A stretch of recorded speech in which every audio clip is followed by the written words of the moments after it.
So, the King Code, everybody. Transparency, accountability, and responsibility. So, TAR. So, regarding transparency, decisions or actions, it must be clear to all stakeholders. Staffing and other processes, they should be open and completely transparent.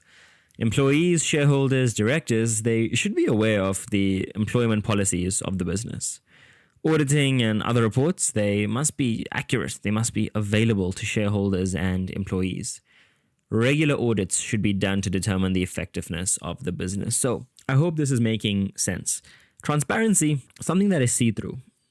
The public must be fully aware, or the stakeholders rather, must be fully aware of what the business is doing. Nothing should be kept under the covers. Well, look, the strategy of the business, their direction, what gives them a competitive advantage? Yeah, for sure. That's secret knowledge. That's why the company is successful. But everything else, it needs to be conducted openly to avoid any dishonesty, signs of corruption. And the businesses should give details of shareholders' voting rights to them before at the AGM, so annual general and meeting, which got cut out a little bit. Okay. In terms of accountability, there must be regular communication between management as well as stakeholders, and the company should appoint internal and external auditors to audit these financial statements. Now, the board should ensure that the company's ethics are effectively implemented. So, accountability, the board must always be held accountable for any decisions that they undertake. They are responsible for it. So they need to be accountable and responsible, held accountable for all their decisions and actions. And they need to present accurate annual reports at the AGM.